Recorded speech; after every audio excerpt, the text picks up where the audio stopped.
Everyone. तो आज का जो आपका चैप्टर है वो है ट्रायल बैलेंस का। लास्ट वीडियो में मैंने आपको लेजर पोस्टिंग करना बताई थी, आज मैं आपको बताऊंगी ट्रायल बैलेंस। तो मैंने लास्ट में आपको प्रोसेसिंग के बारे में भी बताया था। सबसे पहले आप क्या बनाते हो, जर्नल एंट्रीज, उसके बाद लेजर पोस्टिंग और लास्ट में आता है आपका ट्रायल बैलेंस। मैं आज आपको फास्ट फॉरवर्ड वीडियो में लेजर पोस्टिंग करना बताऊंगी और नॉर्मल वीडियो में मैं आपको ट्रायल बैलेंस बताऊंगी। जो चीज मैं आपको आज नहीं बताऊंगी वो है आपकी जर्नल एंट्रीज। क्यों? क्योंकि वो हर एक बच्चे को मैक्सिमम आती है अच्छे से, इसलिए मैं आपको आज बताऊंगी ट्रायल बैलेंस। तो आप ध्यान से सुनिए और ट्रायल बैलेंस की डेफिनेशन को नोट कर लीजिए। A trial balance is a statement which is prepared with debit or credit balances of the ledger accounts to test the arithmetical accuracy of the books. मैं आपको रिपीट कर देती हूँ दोबारा से। A trial balance is a statement which is prepared with debit or credit balances of the accounts book to test the arithmetical accuracy of the books. ये थी आपकी ट्रायल बैलेंस की डेफिनेशन। अब मैं आपको इसको एक्सप्लेन करके बताती हूँ। तो जो आपका ट्रायल बैलेंस होता है वो क्या होता है, वो एक स्टेटमेंट होती है जो कि तैयार की जाती है आपके जो लेजर अकाउंट्स का बैलेंसेस होता है, for example debit balance and credit balance, उनकी अर्थमेटिकल एक्यूरेसी को टेस्ट करने के लिए आप किसको प्रिपेयर करते हो, ट्रायल बैलेंस को। अर्थमेटिकल एक्यूरेसी मतलब जो आपकी मैथमेटिकल कैलकुलेशंस होती हैं उनको चेक करने के लिए, उनको टेस्ट करने के लिए आप क्या प्रिपेयर करते हो, ट्रायल बैलेंस। कई बार ऐसा होता है कि आपका डेबिट साइड में एक बार आपने अमाउंट लिया होता है और क्रेडिट साइड में आपने इसको डबल कर दिया होता है, इससे आपका अमाउंट जो है वो ऊपर नीचे हो जाता है। तो इसको चेक करने के लिए आप किसका यूज करते हो, ट्रायल बैलेंस का। ट्रायल बैलेंस आपको सब कुछ करेक्ट करके बता देता है कि कहाँ पे आपने कैलकुलेशंस में गड़बड़ की है। तो जैसा कि आप सब लोग जानते हो कि जो डबल एंट्री सिस्टम होता है उसको आप फॉलो करते हो अकाउंटेंसी में। डबल एंट्री सिस्टम मतलब एक आपकी डेबिट साइड होती है, दूसरी आपकी क्रेडिट साइड होती है। हमेशा दो एस्पेक्ट्स होते हैं, दो फंडामेंटल एस्पेक्ट्स होते हैं, डेबिट और क्रेडिट। डेबिट का अमाउंट हमेशा किसके इक्वल आता है, क्रेडिट के इक्वल। इसका मतलब है सिंपल वर्ड्स में कि आपका अमाउंट जो होता है हमेशा क्रेडिट और डेबिट का इक्वल।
तो अब मैं आपको ट्रायल बैलेंस प्रिपेयर करके बताऊंगी। सबसे पहले आपको पता होना चाहिए कि जो ट्रायल बैलेंस का फॉर्मेट होता है वो कैसा होता है। सबसे पहले हम लेते हैं particulars, then ledger folio, debit amount and credit amount. ये ले लिया आपने। अब आपने पर्टिकुलर्स के नीचे लेने हैं पर्टिकुलर्स, लेजर फोलियो को आप ब्लैंक छोड़ोगे, डेबिट के नीचे आप डेबिट का अमाउंट लोगे, क्रेडिट के नीचे आप क्रेडिट का अमाउंट लोगे। पहला आपका स्टेप रहेगा जो आपने लेजर पोस्टिंग करी है, जो आपने लेजर अकाउंट्स प्रिपेयर करे हैं, उनको आपने पर्टिकुलर्स में ऐड करना है one by one. For example first मैंने ले लिया कैश अकाउंट जो आपने लेजर पोस्टिंग करी है। नेक्स्ट ले लिया मैंने फर्नीचर। आपने कुछ भी नहीं करना है इसमें, जो आपने लेजर पोस्टिंग करी होगी, जो आपने अकाउंट्स प्रिपेयर करे होंगे, सिर्फ आपने उसको ऐड करना है। नेक्स्ट ले लिया मैंने building, capital, purchase, Rohit, sales account, Goldie account, purchase return, sales return, charity,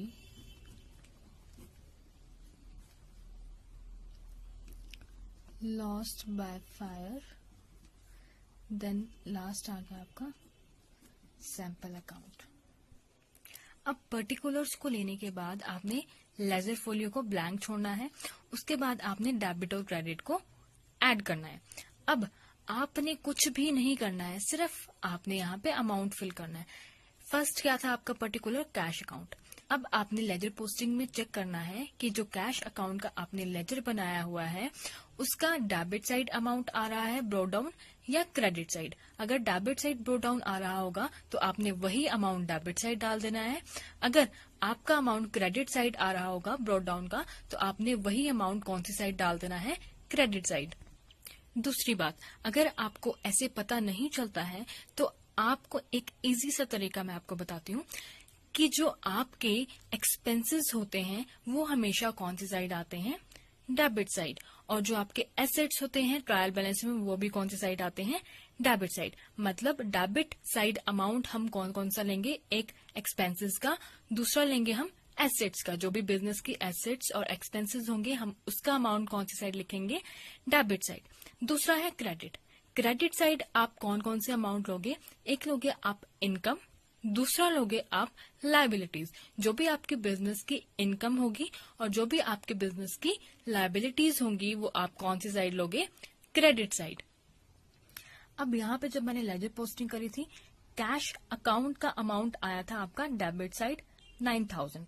आप इसको डेबिट साइड 9000 को लिख दोगे। अगर ऐसे नहीं लिखना है तो आपको पता है कैश क्या है, एसेट, और एसेट को हम कौन सी साइड लेते हैं, डेबिट साइड। नेक्स्ट है फर्नीचर। फर्नीचर का आपका अमाउंट आया था 5000, वो डाल दिया, कौन सी साइड आया था, डेबिट साइड। नेक्स्ट है बिल्डिंग। बिल्डिंग का आपका अमाउंट आया था 15000, वो डाल दिया, कौन सी साइड, डेबिट साइड। नेक्स्ट है कैपिटल। अब कैपिटल का अमाउंट आया था आपका क्रेडिट साइड 30000, और कैपिटल क्या है बिजनेस के लिए, लायबिलिटी, और उसको हम कौन सी साइड लिखते हैं, क्रेडिट साइड, इसलिए मैंने लिख दिया 30000 क्रेडिट साइड। नेक्स्ट है परचेज। परचेज का अमाउंट आया था आपका 3050, कौन सी साइड, डेबिट, वो लिख दिया। परचेज क्या है बिजनेस के लिए, एक्सपेंसेस। नेक्स्ट रोहित। रोहित का आपका अमाउंट आया था 1800, 1800 हम लिखेंगे credit side. Next sales. Sales का आपका अमाउंट आया था 2000, कौन सी साइड आया था, क्रेडिट, वो लिख दिया। गोल्डी का आया था 800, डेबिट साइड, वो लिख दिया। आपने सिर्फ जो अमाउंट आपका लेजर पोस्टिंग में डेबिट साइड ब्रोड डाउन होगा वही आपने ट्रायल बैलेंस में डेबिट साइड लिख देना। अगर ब्रोड डाउन क्रेडिट साइड होगा तो आपने क्रेडिट साइड लिख देना। Next purchase return. Purchase return था आपका 200, कौन सी side, credit side. Sales return था आपका 200, डेबिट साइड। चैरिटी था आपका 300, debit side. Lost by fire था 500 एंड सैंपल था आपका 150। अब आपने क्या करना है, इन सभी अमाउंट्स को ऐड करना है। डेबिट साइड के अमाउंट को अलग से ऐड करना है और क्रेडिट साइड के अमाउंट को आपने अलग से ऐड करना है। अब जो मेरा ऐड करके अमाउंट आ रहा है डेबिट साइड का वो आ रहा है 34000। आप इसको चेक कर सकते हो, आप इसको कैलकुलेट कर सकते हो अगर आपको कंफ्यूजन होती है तो जो मेरा डेबिट साइड का अमाउंट आ रहा है वो आ रहा है 34,000।